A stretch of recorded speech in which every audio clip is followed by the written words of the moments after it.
একটা পিঠে আমি কেটে দেখাচ্ছি। ভেতরটা একদম নরম, দেখুন কত সুন্দর হয়েছে পিঠেটা। দেখুন, দাঁড়ান হাতে তুলে দেখায়। এই দেখুন, মুখে দিলে এই পিঠেটা মিলিয়ে যাবে।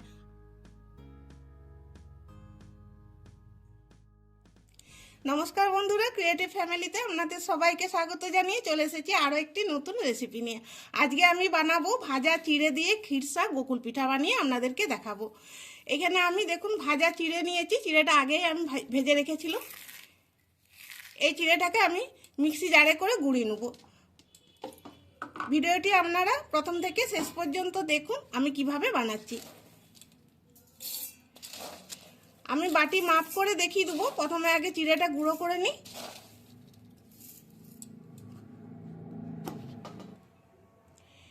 এবার কড়াইয়ে এক বাটি জল দিচ্ছি ফুটার জন্য। জলটা ফুটে উঠেছে, এবার আমি দিচ্ছি নুন।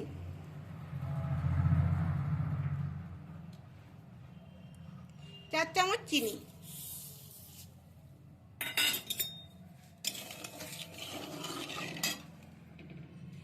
এখানে দেখুন আমি এই বাটির মাপ করে এক বাটি ভাজা চিড়ের গুঁড়ো নিয়েছি, এটা দিয়ে দিচ্ছি।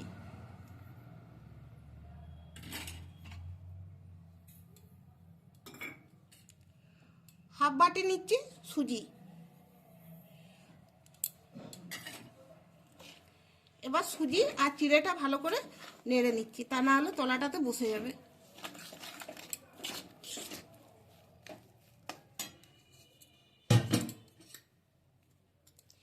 এবার এখানে বেসন নিয়েছি, বেসনটা দিচ্ছি। চামচ মাপ করে 4 চামচ দিলাম। এবারে এই সব উপকরণগুলো খুব ভালো করে আমি মিশিয়ে নিচ্ছি। গ্যাসের আঁচটা আমি এখন কমিয়ে রেখেছি। এটা ভালো করে নেড়ে একটা ডোয়ের মতো করে তৈরি করে নিচ্ছি। আর এটা এরপরে আমি থালাতে রেখে দিচ্ছি ঠান্ডা হওয়ার জন্য। এত গরম অবস্থাতে এটা মাখা যাবে না, এটা খুব ভালো করে মেখে নিতে হবে। একটু ঠান্ডা হোক, তারপরে আবার দেখাচ্ছি। এবার আমি ক্ষীর বানাবো, সেই জন্য আমি এখানে কড়াইটা গরম হতে বসিয়ে দিয়েছি আর দিয়ে দিচ্ছি সাদা তেল। এটা আপনারা ঘি দিয়েও বানাতে পারেন, তবে আমি তেল দিয়ে বানাচ্ছি। 2 চামচ দিলাম।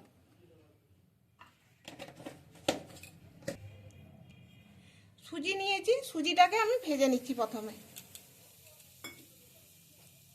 এখানে সুজিটা পরিমাণ মতো করে নেবেন, যতটা বানাবেন সেই অনুযায়ী সুজিটা নিতে হবে। এবার এই সুজিটাকে লাল করে ভেজে নেব, তবে গ্যাসের আঁচটা মিডিয়ামে করে রাখবো, সুজিটা যাতে পুড়ে না যায় সেই দিকটা লক্ষ্য রাখতে হবে।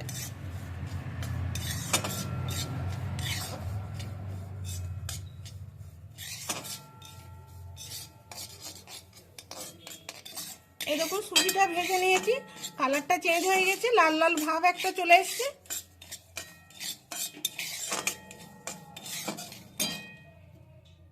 এখানে আমি নারকেল কুঁড়ো নিয়েছি, এটা দিয়ে দিলাম। আপনারা শুকনো নারকেল যদি হাতের কাছে থাকে সেটা দিয়েও বানাতে পারেন, তবে কাঁচা নারকেল দিলে বেশি সুন্দর লাগবে এটা খেতে।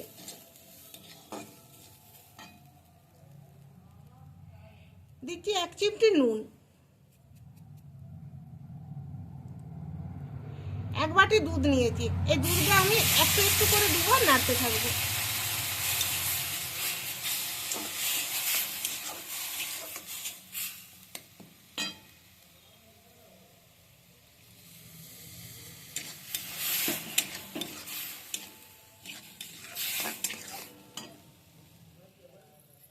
এবার দিচ্ছি চিনি, তবে চিনিটা আপনারা মিষ্টি বুঝে দিবেন।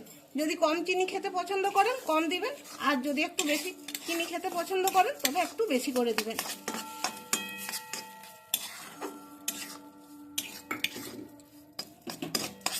এক বাটি দুধ নিয়েছিলাম, এই দুধটা আছে, তবে এটাও আমি দিয়ে দিচ্ছি সবটা।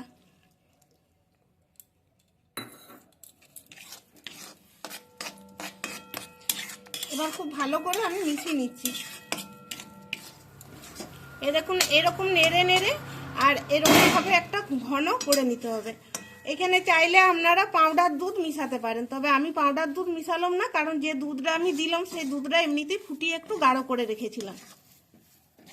আর এইটা বানালাম আমি ক্ষীরের পুর।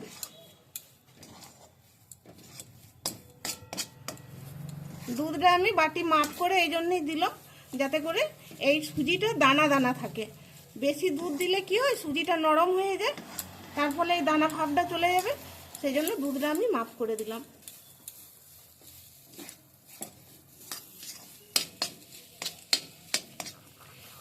এই দেখুন, এইটা নেড়ে নেড়ে একদম শক্ত মতো হয়ে গেছে, আর আর নাড়া যাবে না। এবার লাগছে কড়াইয়ে, এবার আমি নামিয়ে নিচ্ছি। শুকনো হয়ে গেছে, আর শুকনো হয়ে গেছে, একটু ঝরঝরের মতোও লাগছে এটা। এবার এই একটা প্লেটের মধ্যে আমি রেখে দিচ্ছি, একটু ঠান্ডা হবে এটা। এবার এই ডোটাকে ভালো করে আমি মুথে নিচ্ছি। আর দেখুন এখন একটু শক্ত শক্ত লাগছে। যদি জলের দরকার হয় সেই ক্ষেত্রে গরম জল করে একটু একটু করে দিয়ে মাখতে হবে। ঠান্ডা জল কোনো মতে দেওয়া যাবে না এটাতে।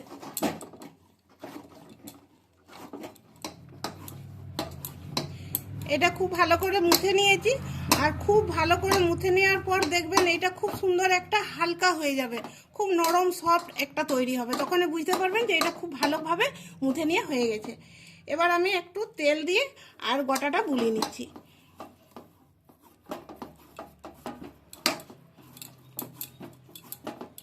এটা রেস্টে রাখার কোনো দরকার নেই, সঙ্গে সঙ্গে এগুলো বানানো যাবে। এবার আমি পিঠাটা গড়ে নেবো। হাতে একটু তেল নিয়ে নিয়েছি,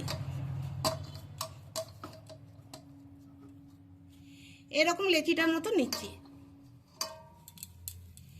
প্রথমে এইভাবে একটুকু এরকম হাতে একটু তেলাতে চাপ দিয়ে আর গোল করে ঘুরিয়ে নিতে হবে। এবার এইভাবে একটা বাটির মতো করে নিতে হবে।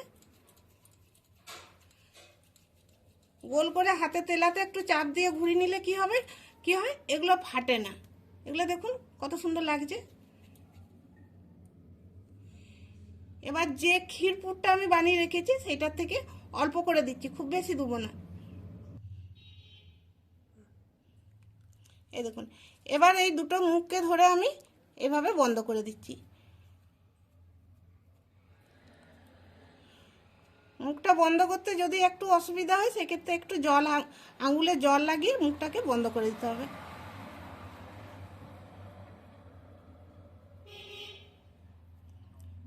এভাবে চিপে চিপে বন্ধ করতে হবে, তা নাহলে পুরটা বেরিয়ে যাবে। দিয়ে হাতে করে এইভাবে এরকম করে দিচ্ছি। দুদিকটা এভাবে সরু করে দিচ্ছি, এভাবে একটু চেপটিয়ে নিচ্ছি। যেরকম আপনাদের ডিজাইন পছন্দ আপনারা সেই রকম ডিজাইনই করবেন। আমি এইভাবে করছি বলে আপনাদেরকে এইভাবেই করতে হবে এমন কোনো মানে নেই, ঠিক আছে? এরকম। এবার একটা আমি এখানে একটা কাঠের চামচ নিয়েছি, এভাবে একটা ডিজাইন দিয়ে দিচ্ছি। এরকম লম্বা লম্বা করে একটা ডিজাইন করে দিচ্ছি।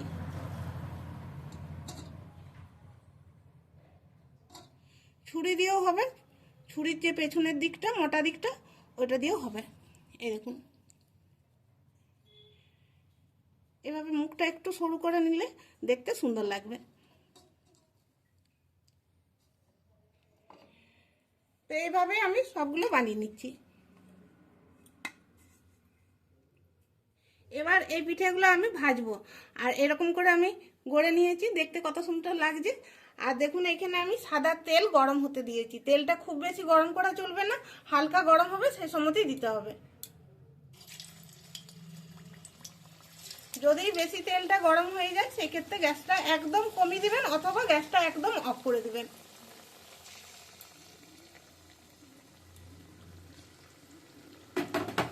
সঙ্গে সঙ্গে একদম নাড়া চলবে না, একটু হতে হবে তারপরে নাড়তে হবে।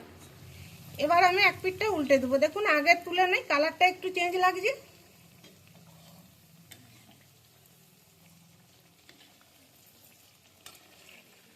যেভাবে আমি বানাচ্ছি এইভাবে বানালে একটা পিঠাও ফাটবে না।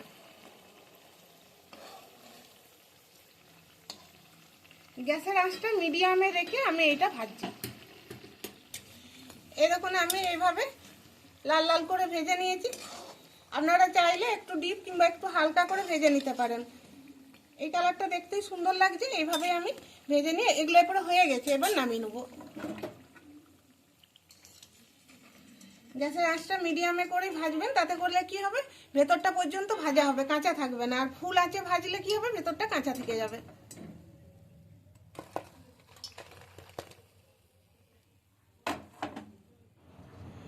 বাকি যে কটা আছে সেগুলো এইভাবে ভেজে নিচ্ছি।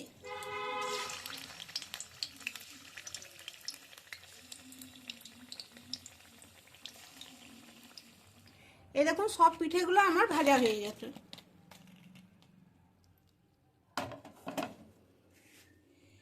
এবার কড়াইয়ে আমি কিছুটা দুধ দিয়ে দিচ্ছি।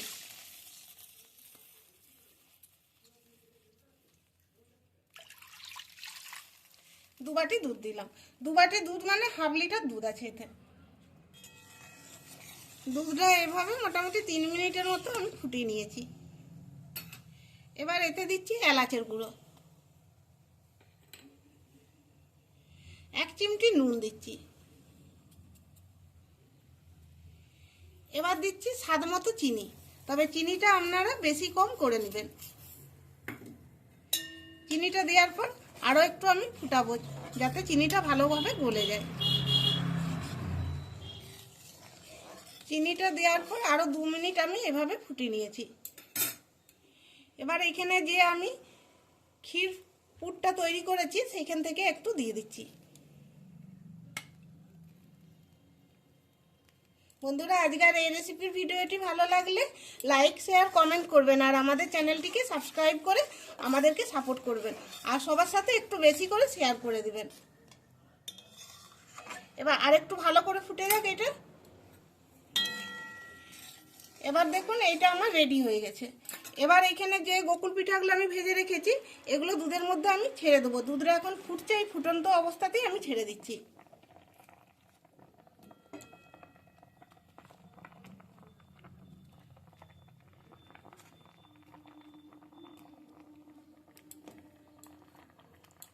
এগুলো ভাজা খেতেও খুব সুন্দর লাগবে।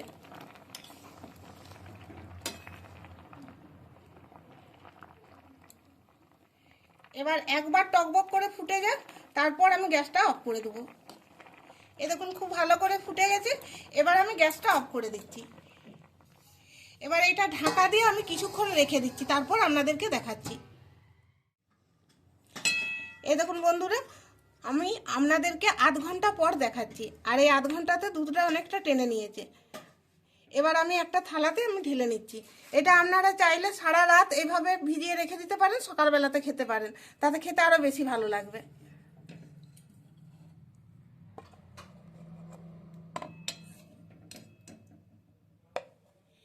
এইভাবে বাড়িতে অবশ্যই একবার বানিয়ে খেয়ে দেখবেন, দারুণ টেস্টি এটা। আর যাদের একঘেয়ে আমি চালের পিঠা খেতে ভালো লাগে না, এইভাবে বানিয়ে খেয়ে দেখবেন, খুব ভালো লাগবে। বাড়িতে অতিথি এলে একবার এইভাবে বানিয়ে দিবেন, দেখবেন খাওয়ার পর আপনাকে জিজ্ঞাসা করবে আপনি কিভাবে বানিয়েছেন এই পিঠাটা। দারুণ একটা এই গোকুল পিঠাটা বাংলার প্রত্যেকটা বাড়িতে খুবই জনপ্রিয় পিঠা। এই পিঠাটা সবাই খুব খেতে ভালোবাসে, আমাদের বাড়িতে তো সবাই ভালোবাসেই সব খেতে।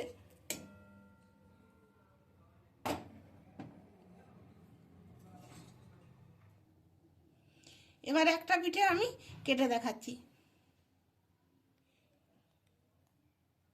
ভেতরটা একদম নরম, দেখুন কত সুন্দর হয়েছে পিঠাটা। দেখুন, দাঁড়ান হাতে তুলে দেখায়। এই দেখুন, মুখে দিলে এই পিঠাটা মিলিয়ে যাবে। আর বন্ধুরা, আবারও বলছি, একবার হলো বাড়িতে এইভাবে বানিয়ে দেখবেন, দারুণ খেতে লাগে। তাহলে বন্ধুরা, ভিডিওটি ভালো লাগলে অবশ্যই লাইক শেয়ার কমেন্ট করবেন। আবারও বলছি, চ্যানেলটিকে সাবস্ক্রাইব করে আমাদেরকে সাপোর্ট করবেন। তাহলে ভিডিওটি এখানেই শেষ করছি। দেখা হচ্ছে আবার পরের ভিডিওতে। সবাই ভালো থাকুন, সুস্থ থাকুন। ধন্যবাদ।